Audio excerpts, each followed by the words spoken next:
Halo semuanya, para penikmat cerita misteri dan horor. Sebelum kita mulai, jangan lupa untuk subscribe, like, dan komen di channel ini. Karena cerita kali ini akan membawa kalian ke dalam rahasia gelap yang penuh dengan plot twist tak terduga. Horor sebelum bobo. Kali ini menceritakan kisah Dito dan keluarganya yang pindah ke rumah impian mereka, rumah besar bergaya Victoria modern. Namun, kebahagiaan mereka berubah menjadi mimpi buruk ketika Dito menemukan pintu rahasia di dalam lemari tua di ruang bawah tanah. Di balik pintu itu, terdapat portal menuju dimensi lain yang menyimpan sesuatu yang lebih menyeramkan dari yang pernah ia bayangkan.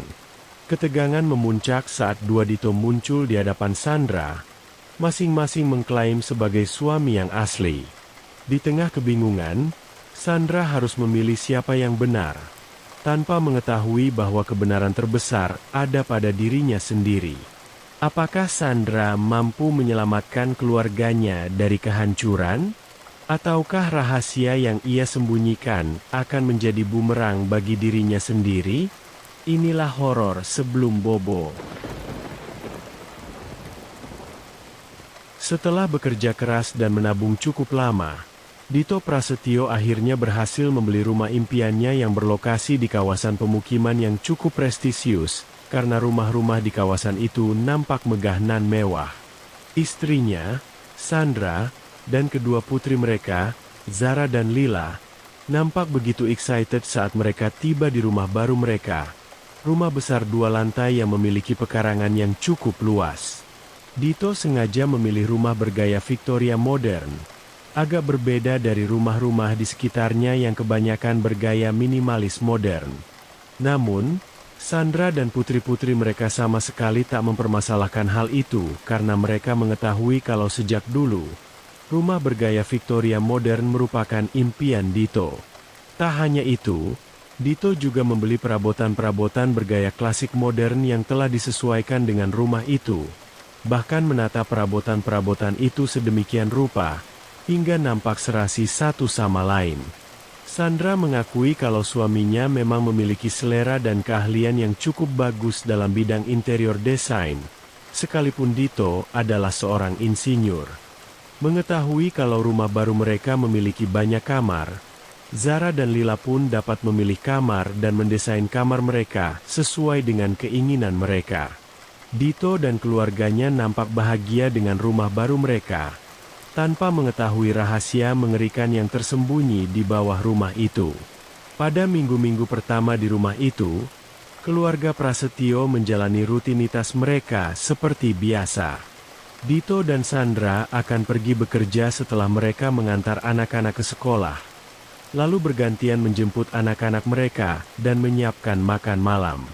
Suatu hari, Sandra yang bekerja sebagai seorang perawat, mengabarkan kalau dia harus lembur, sehingga Dito mengambil alih tugasnya untuk menjemput kedua putri mereka di sekolah.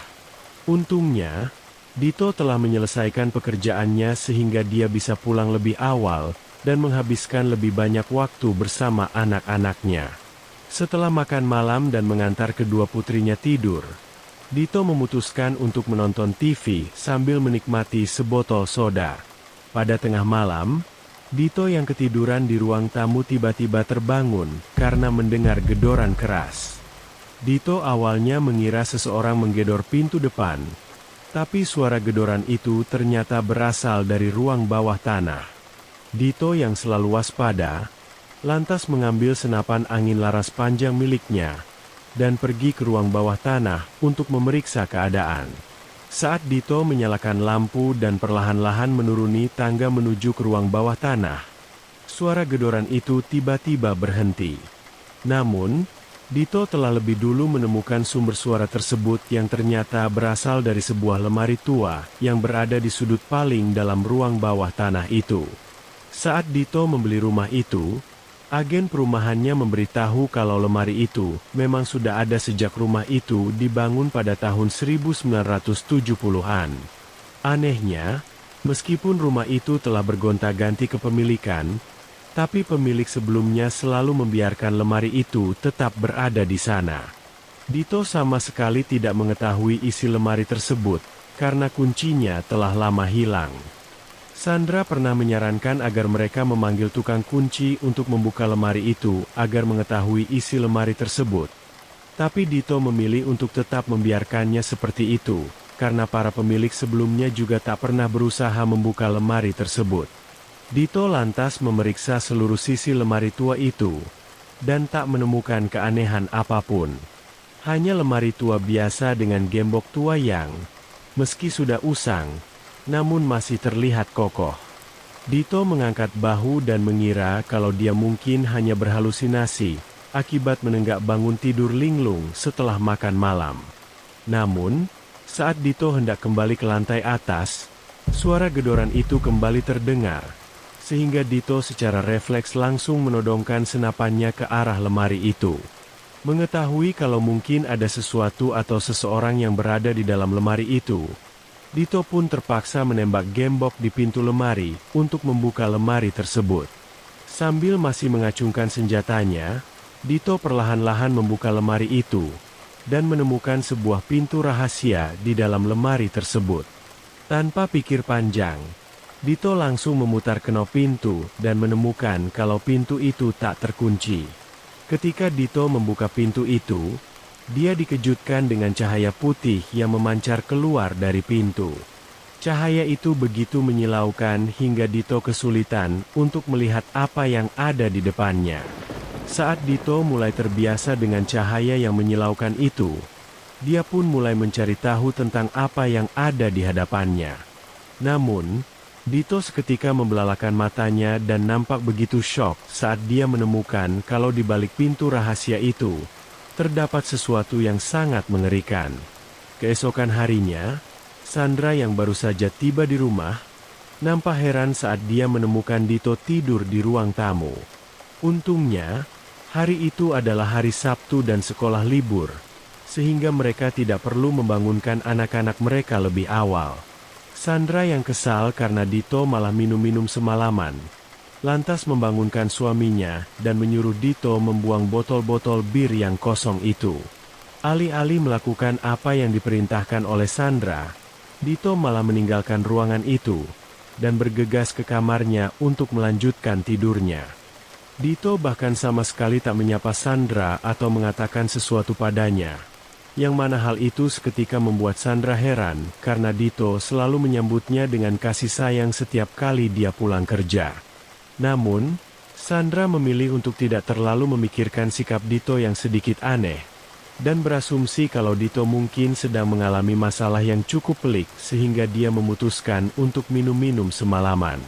Beberapa hari telah berlalu, dan Sandra menyadari kalau suaminya menjadi lebih tertutup dan pendiam. Sandra sudah berusaha membujuk Dito untuk menceritakan masalahnya agar mereka dapat mencari solusinya bersama-sama. Tapi Dito malah berkata kalau dia sama sekali tak memiliki masalah apapun. Tak hanya Sandra, anak-anak mereka juga menyadari kalau ayahnya bertingkah aneh. Dito yang dulunya begitu perhatian dan penuh kasih sayang tiba-tiba bersikap dingin dan menjaga jarak dari kedua putrinya.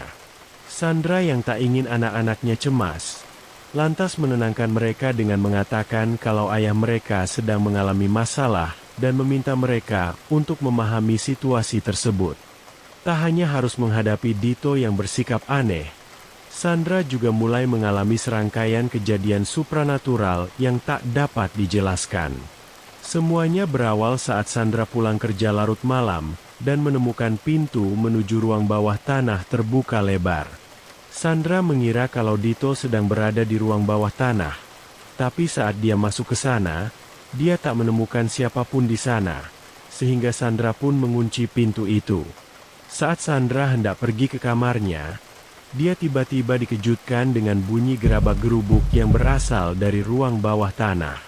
Sandra pun berniat untuk memeriksa dari mana bunyi gerabak-gerubuk itu berasal, tapi di waktu yang bersamaan, Dito muncul dan menyuruh Sandra untuk pergi ke kamarnya. Sandra lantas bertanya apakah Dito juga mendengar bunyi gerabak-gerubuk itu. Tapi Dito hanya menanggapinya dengan mengangguk pelan. Sandra yang terlalu lelah karena baru pulang kerja, memilih untuk langsung pergi ke kamarnya dan membiarkan Dito menangani masalah itu sendiri. Sementara itu, Dito rupanya tak benar-benar masuk ke ruang bawah tanah, dan hanya berdiri di depan pintu menuju ruang bawah tanah. Dito kemudian menggedor dinding di dekat pintu 1 kali, dan tindakannya itu langsung menghentikan bunyi gerabak-gerubuk tersebut. Setelah itu, Dito nampak menyeringai, mengetahui kalau dia telah berhasil mengendalikan keadaan dan mencegah apapun yang berada di balik pintu rahasia itu untuk keluar sana. Setidaknya untuk sementara waktu, karena pada hari-hari berikutnya, bunyi gerabak-gerubuk itu kembali terdengar. Sementara itu, Sandra kembali mengalami kejadian aneh saat sedang mencuci muka di kamar mandi. Kala itu, Sandra dikejutkan dengan tulisan, "Tolong aku, Sandra," yang tiba-tiba muncul di cermin. Sandra seketika menjerit saat melihat tulisan itu. Dito yang mendengar teriakan istrinya, bergegas ke kamar mandi dan langsung menghapus tulisan di cermin itu. Dito lantas menenangkan Sandra yang masih syok dengan memeluknya, membuat Sandra merasa nyaman dan berpikir kalau suaminya yang penuh kasih sayang telah kembali. Namun, satu hal yang tak diketahui oleh Sandra adalah tatapan dingin dan mematikan Dito saat dia memeluk istrinya. Hari-hari berikutnya, kejadian-kejadian aneh semakin sering terjadi di rumah itu. Sandra menyadari kalau barang-barang tiba-tiba berjatuhan tanpa sebab, dan perabotan-perabotan yang bergeser dengan sendirinya. Tak hanya itu, Sandra juga kerap mendengar bunyi gesekan dan dentuman di dalam dinding, seolah-olah seseorang berusaha menjebol dinding.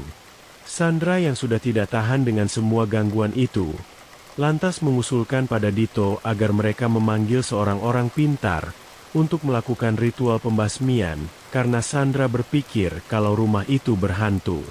Namun yang tidak dikira, Dito malah membentak Sandra seraya menegaskan kalau rumah itu sama sekali tidak berhantu.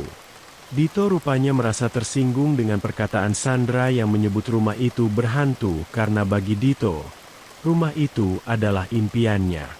Sejak pertengkaran mereka, Dito semakin menarik diri dari keluarganya, sementara Sandra terus mengalami kejadian-kejadian aneh yang membuatnya nyaris kehilangan kewarasannya. Sandra yang sejak awal curiga pada lemari tua yang ada di ruang bawah tanah, lantas memutuskan untuk membongkar lemari tua itu. Sandra berpikir kalau seluruh kejadian aneh di rumah itu terjadi karena sesuatu di dalam lemari tua itu. Apalagi lemari itu selalu terkunci, seolah-olah para pemilik sebelumnya memang sengaja menyembunyikan sesuatu di dalam lemari tersebut. Kejadian kemudian beralih ke beberapa hari sebelumnya, saat Dito terbangun di tengah malam karena suara gedoran keras yang berasal dari ruang bawah tanah. Dito mengambil senapan laras panjang miliknya dan berjalan menuju lemari tua di sudut ruang bawah tanah. Dito yang penasaran, lantas membobol lemari itu dan menemukan sebuah pintu rahasia di dalam lemari tersebut. Saat Dito membuka pintu itu, dia dikejutkan dengan pancaran cahaya putih yang begitu menyilaukan mata, dan menemukan kalau pintu rahasia itu merupakan sebuah portal menuju ke dimensi lain. Sambil menggenggam erat senapannya, Dito melangkah masuk ke dimensi tersebut, di mana ia menemukan sebuah dunia distopia seperti yang pernah ia lihat di film-film fiksi ilmiah. Saat Dito sedang mengamati situasi di sekitarnya, dia tiba-tiba dipukul oleh seseorang dari belakang hingga tak sadarkan diri. Segera setelahnya, Dito terbangun dan mendapati kalau dia telah berada di sebuah gudang, sementara tangan dan kakinya terikat. Dalam suasana yang remang-remang itu, Dito menyadari kehadiran seorang pria yang berjalan mendekatinya. Saat pria itu sudah berdiri di hadapannya, Dito nampak begitu terkejut karena wajah pria itu sangat mirip dengannya. Pria itu bahkan memiliki perawakan yang sangat mirip dengan Dito, seolah-olah mereka adalah kembar identik. Dito lantas menanyakan tentang identitas pria itu. Sambil menyeringai licik, Pria itu berkata kalau dia adalah Dito Prasetyo. Lalu mulai memukuli Dito. Pada momen tersebut, Dito berusaha melakukan perlawanan, seraya memusatkan fokusnya, mencari sesuatu di sekitarnya yang dapat digunakan untuk melepaskan ikatannya. Untungnya, Dito berhasil menemukan pecahan botol beling, dan lantas menggunakan benda itu untuk melepaskan ikatannya. Setelah berhasil membebaskan diri, Dito pun dapat lebih mudah melawan Dito palsu yang, entah kenapa, mencoba membunuhnya. Mengetahui kalau Dito palsu adalah pria yang berbahaya, Dito pun berusaha sekuat tenaga untuk mengalahkannya. Walau sepertinya hal itu bukanlah hal yang mudah karena Dito palsu lebih tangguh darinya. Segera setelahnya, Dito akhirnya berhasil melumpuhkan Dito palsu, dan bergegas melarikan diri dari tempat itu. Dito pun berusaha mencari jalan menuju ke pintu yang berada di ruang bawah tanah rumahnya.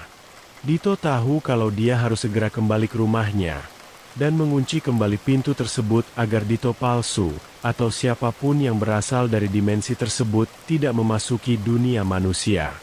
Singkat cerita, Dito akhirnya berhasil menemukan pintu itu. Namun, Dito palsu rupanya telah menunggunya, karena dia mengetahui kalau Dito berniat untuk kembali ke dunianya.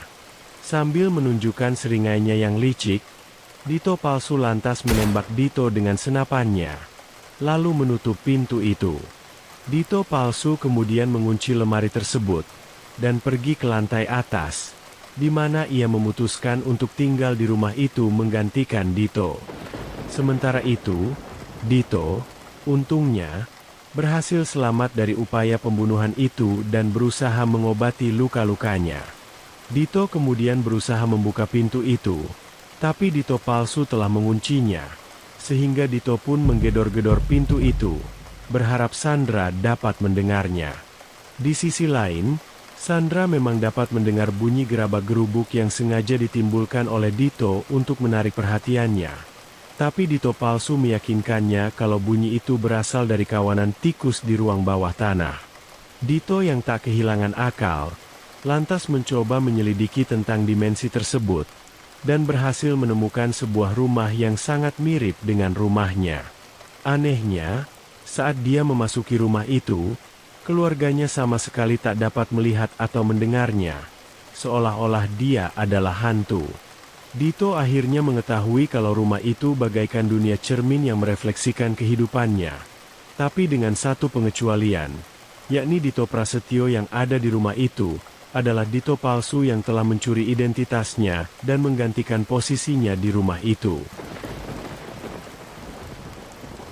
Meski demikian, Dito tetap berusaha untuk memberitahu Sandra kalau dia terjebak di dunia paralel, dan juga menyadarkan Sandra kalau Dito yang berada di sisinya saat ini bukanlah suami aslinya. Mengetahui kalau Sandra bisa merasakan kehadirannya, Dito pun mencoba menimbulkan suara-suara di dinding, dan juga meninggalkan pesan di cermin, yang mana hal itu sontak saja membuat Dito palsu kesal karena Dito berusaha memberitahukan eksistensinya kepada Sandra. Dito palsu yang tak ingin Dito mengacaukan semuanya, lantas berpura-pura menjadi suami yang perhatian dan penuh kasih sayang agar Sandra tidak merasa curiga. Awalnya semua baik-baik saja, dan Sandra tak lagi merasa gelisah dengan suara-suara di dinding, atau bunyi gerabak-gerubuk di ruang bawah tanah.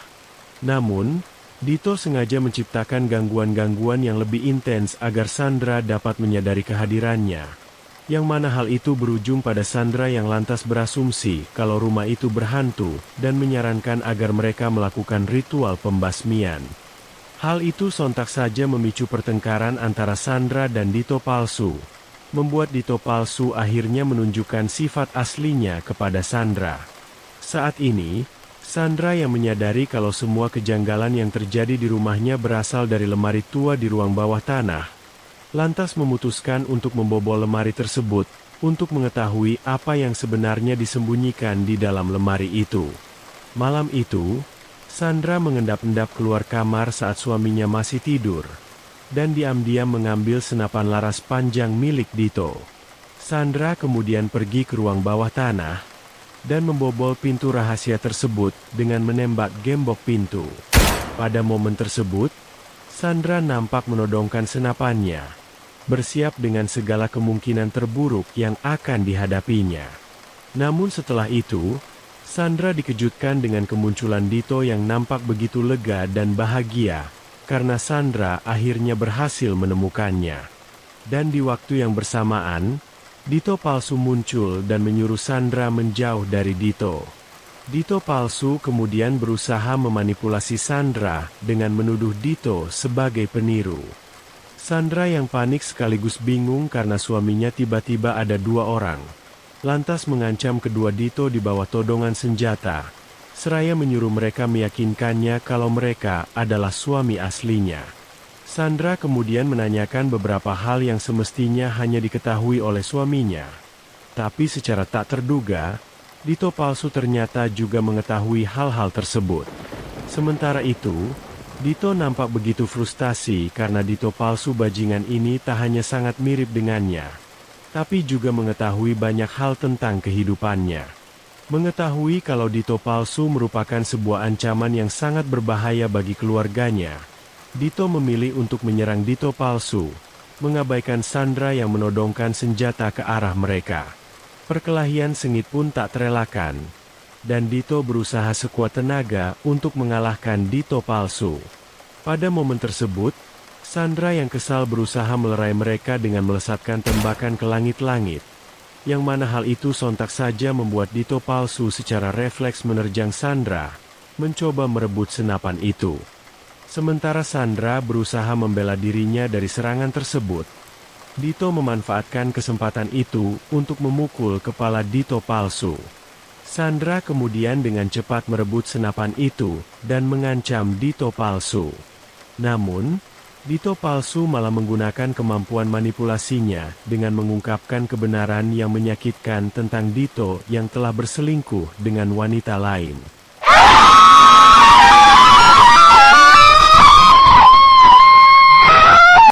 Dito palsu menjelaskan kalau dia bisa mengetahui seluruh kehidupan Dito karena dunia mereka sesungguhnya terhubung satu sama lain, bagaikan dunia cermin.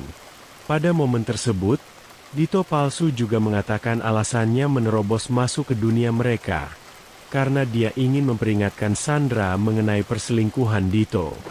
Namun, Dito dengan tegas membantah hal itu dan berusaha meyakinkan Sandra kalau Dito palsu sedang menghasut Sandra untuk membencinya. Dito juga menambahkan kalau Dito palsu adalah pria kejam yang tak akan segan-segan menyakiti Sandra dan anak-anak mereka, karena Dito palsu berniat membunuhnya saat Dito memasuki dunia paralel tersebut. Mendengar kedua Dito saling beradu argumen demi meyakinkannya membuat Sandra menjadi muak, dan secara serampangan melesatkan beberapa tembakan ke arah mereka. Sandra berhasil melukai kedua Dito dan melumpuhkan mereka, lalu dengan cepat berlari ke lantai atas untuk membangunkan anak-anaknya. Sandra yang telah mempersiapkan semuanya, lantas menyuruh anak-anaknya untuk masuk ke mobil, sementara dia menyalakan api, berniat untuk membakar rumah itu.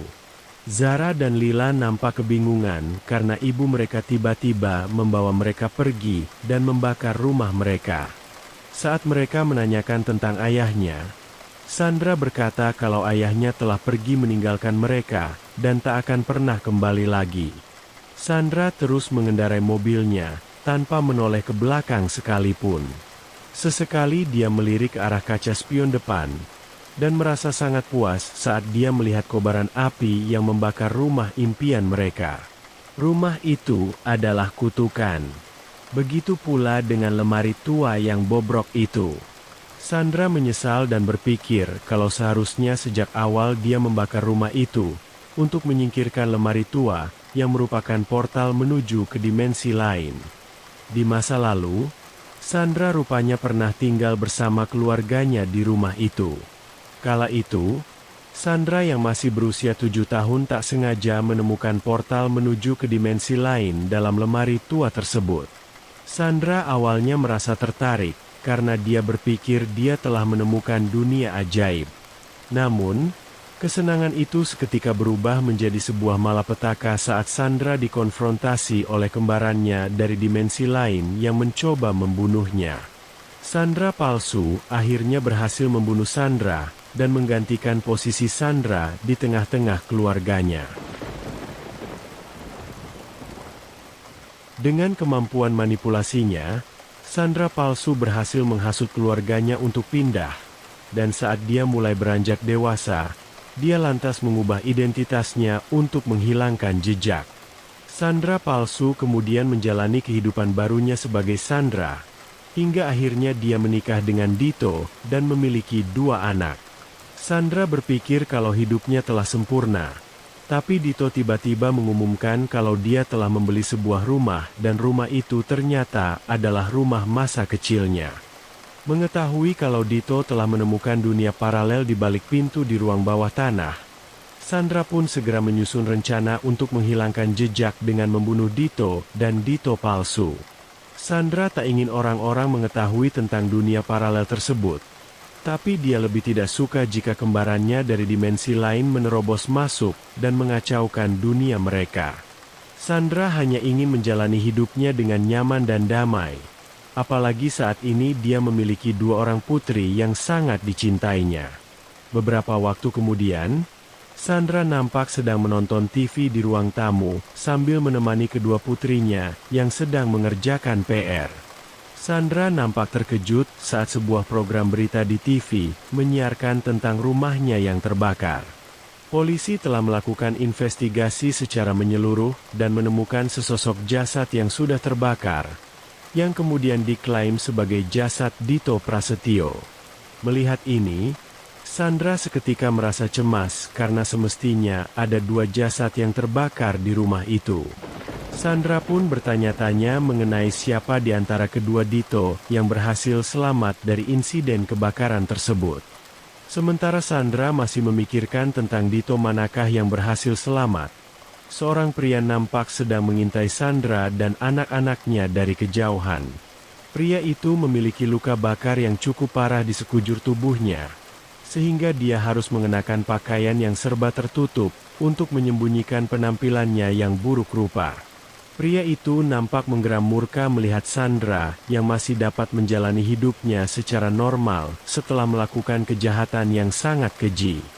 Di tengah gelapnya malam, pria itu pun bersumpah kalau dia akan membalas dendam pada Sandra yang telah menghancurkan hidupnya.